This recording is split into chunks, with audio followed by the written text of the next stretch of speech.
Hello students. आज हम 7वीं कक्षा के एक इम्पोर्टेंट चैप्टर गति एवं समय के बारे में पढ़ेंगे। पिछली कक्षा में हमने अलग अलग प्रकार की गतियों के बारे में पढ़ा था। सरल रेखीय गति, सीधी रेखा में गति, वृत्तुल गति, इस तरह से गोल गति जो वृत्त के अंदर जो गति होती है, वृत्त के आकार में जो गति होती है, और आवर्ती गति, बार बार एक ही तरह से रिपीट करना, जो गति बार बार रिपीट होती है, इसको हम आवर्ती गति कहते हैं। कुछ वस्तुओं की गति आपने देखा होगा मंद होती है, जबकि कुछ वस्तुओं की गति तीव्र होती है। मंद गति क्या होती है? जब इकाई समय में कम दूरी तय हो। इकाई समय का मतलब 1 सेकंड में या 1 मिनट में या 1 घंटे में इकाई समय में कम दूरी तय होती है तो वो मंद गति होती है। जबकि इकाई समय में ज़्यादा दूरी तय होती है तो इसे हम तीव्र गति कहते हैं। आपने देखा होगा कार साइकिल की अपेक्षा तीव्र गति से बढ़ती है, तीव्र गति से चलती है, अर्थात कार इकाई समय में ज़्यादा दूरी तय करती है, साइकिल इकाई समय में कम दूरी तय करती है। चाल होती क्या है? चाल किसे कहते हैं? किसी वस्तु द्वारा इकाई अर्थात एकांक समय में तय की गई दूरी को चाल कहते हैं। अर्थात 1 सेकंड में या 1 मिनट में या 1 घंटे में इकाई समय में जितनी दूरी तय होती है वो उस वस्तु की चाल होती है। अर्थात चाल बराबर है तय की गई दूरी बटे लिया गया कुल समय। जब मैं चाल कह रहा हूँ तो इसका मतलब यहाँ पर औसत चाल से है, क्योंकि जब हम गति करते हैं तो हमेशा एक जैसी चाल नहीं होती। कभी तीव्र होती है हमारी गति, कभी मंद गति होती है। तो जब चाल कहते हैं तो औसत चाल बराबर है तय की गई कुल दूरी बटे लिया गया कुल समय। समय का माप कैसे करते हैं हम? प्रकृति में बहुत सारी घटनाएं एक निश्चित अंतराल के बाद दोहराती हैं। जैसे एक निश्चित अंतराल के बाद सूर्योदय होता है, एक निश्चित समय के बाद सूर्यास्त भी होता है। इसी तरह सूर्य के चारों ओर पृथ्वी एक निश्चित समय के बाद गति को दोहराती है।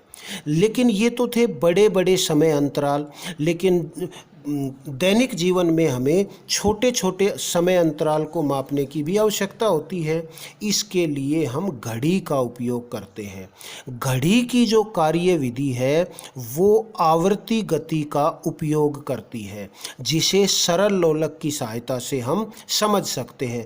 आवर्ती गति एक निश्चित अंतराल के बाद जो अपनी स्थिति दोहराए उसको आवर्ती गति कहते हैं। सरल लोलक में एक धागा होता है और उसको एक लोहे या लकड़ी या पत्थर के टुकड़े से बांधते हैं, तो हमारा एक किसी निश्चित स्थान पर इसको बांध देते हैं, हमारा ये सरल लोलक तैयार हो गया।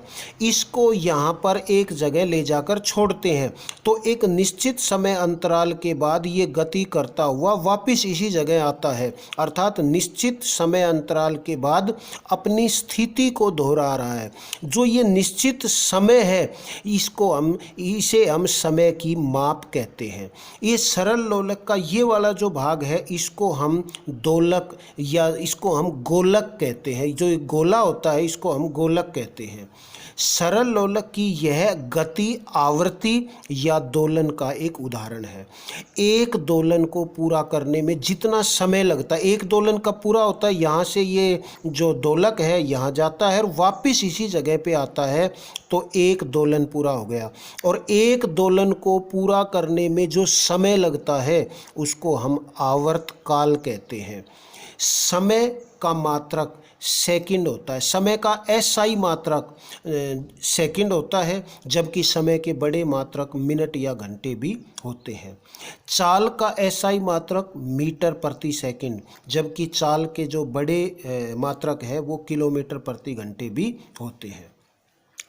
आप जब किसी वाहन में जा रहे होते हैं या मोटरसाइकिल या स्कूटर में, आपने देखा होगा स्टीयरिंग या हैंडल के पास एक विशेष प्रकार की सुई लगी होती है। जो सुई गति बढ़ाने के साथ इस तरह से आगे बढ़ती है, गति कम करते हैं तो वापस आ जाती है। और उसके बीचों बीच एक पाठ्यांक होता है जिस पर अंक होते हैं। जो ये जो सुई है ये चाल मापी है। चाल मापी अर्थात स्पीडोमीटर वो यंत्र यंत्र होता है जो वाहनों में चाल को मापता है, जबकि वो जो अंक लिखे होते हैं वो अंक आगे बढ़ते रहते हैं जब हम वाहन को चलाते हैं। वाहन में तय की गई दूरी को पथमापी या ओडोमीटर से मापते हैं। वो जो अंक है वो पथमापी है, ओडोमीटर है, वाहन द्वारा तय की गई दूरी को मापते हैं। दूरी और समय का ग्राफ। जब आप बस या कार में यात्रा कर रहे हो तो नियत समय में तय की गई दूरी को कॉपी में नोट करें। 0 समय पर 0 दूरी, 1 मिनट बाद मान लीजिए 1 किलोमीटर की दूरी तय होती है, 2 मिनट के बाद 2 किलोमीटर की दूरी, 3 मिनट के बाद 3 किलोमीटर और 4 मिनट के बाद 4 किलोमीटर की दूरी तय हो गई। इसके लिए हम ग्राफ इस तरह से ड्रॉ कर सकते हैं। एक्स एक्सिस पर समय लेते हैं और वाई एक्सिस पर दूरी लेते हैं। ये 0 समय है, 1 minute, 2 minute, 3 minute, 4 minute, 5 minute, और दूरी वाले जो एक्सिस है इस पर 0 किलोमीटर, 1 किलोमीटर, 2, 3, 4 और 5 किलोमीटर। 1 मिनट बाद दूरी 1 किलोमीटर है, 2 मिनट बाद दूरी 2 किलोमीटर, 3 मिनट बाद दूरी 3 किलोमीटर और 4 मिनट बाद दूरी 4 किलोमीटर। इन बिंदुओं से मिलाकर जो ये हमें ग्राफ प्राप्त होता है, इस ग्राफ को दूरी समय ग्राफ कहते हैं। इस दूरी समय ग्राफ की सहायता से हम वाहन की चाल भी ज्ञात कर सकते हैं।